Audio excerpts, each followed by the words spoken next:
ஏ guys சின்ன மருமகள் episode இன்னைக்கு எபிசோட்ல நேத்தோட கண்டினியூஷன் பார்த்தா போஸ் வந்து அவன்கிட்ட வந்து போவா. நான் வேணா வந்து அவகிட்ட வந்து கொஞ்சம் கொஞ்சமா அப்ரோச் பண்ணுவான். என்னால் உன்னை மறக்கவே முடியல மறக்கவே முடியல மலரு.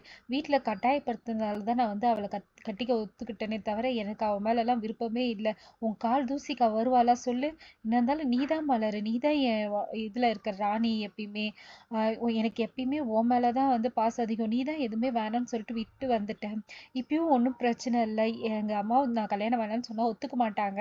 அவளை நான் கல்யாணம் பண்ணிக்கிறேன். இங்கே வந்து நான் வந்து அப்பப்போ வந்துட்டு போகிறேன். உனக்கு வந்து தேவையான காசுக்கு செலவுக்கெல்லாம் காசு தரேன்னு சொல்லிட்டு சொல்லுவான். மலர் இது கேட்டோடனே ஓ என்னை வச்சுக்கிறேன்னு சொல்கிறியான்னு சொல்லிட்டு கேட்குறா. உடனே வந்து அப்படியும் வச்சுக்கலாம், ரெண்டு பேருமே வச்சுக்கிறேன்னு சொல்லிட்டு சொன்னோடனே அவள் வந்து கழுத்தை பிடிச்சி வெளில தள்ளிடுவா. உன்னை இதோட விட்டா சரி வராது இருன்னு சொல்லிட்டு சாணியை கரைச்சி அவன் மேலே வந்து ஊற்றி விட்டுருவா. ஊற்றி விட்டோடனே அவனுக்கு ரொம்ப அசிங்கமாயிடும். சரி இது யாரும் பார்க்கறதுக்கு முன்னாடி நம்ம வந்து பின்வாசல் வழியாக போயிட்டு பின்னாடி இருக்கிற பாத்ரூமில் குளிச்சிடலான்னு சொல்லிட்டு போவான். போகும்போது அவங்க அம்மா பார்த்துருவாங்க. டேய் போஸ் நீ எங்கடா இங்கே போகிற?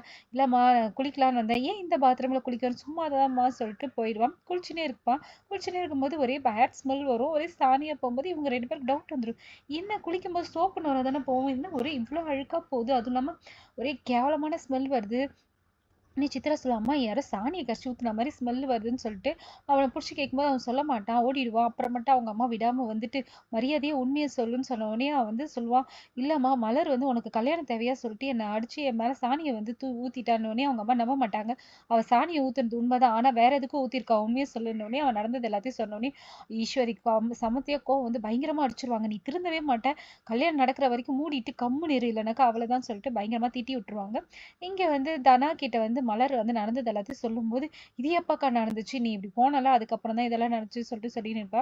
அப்ப கரெக்டா தமிழ் வந்துட்டு, என்ன என்ன தனா வெளியில ஒரே குப்பையா இருக்குது, நீ பெருக்கவே இல்லையா? அதெல்லாம் நான் பெருக்கணும்னு சொன்னோன்னே, சரி அக்கா வாங்க நம்ம பெரிய வீட்டுக்கு போலாம்னு சொல்லிட்டு கூட்டின்னு போயிடுவான்.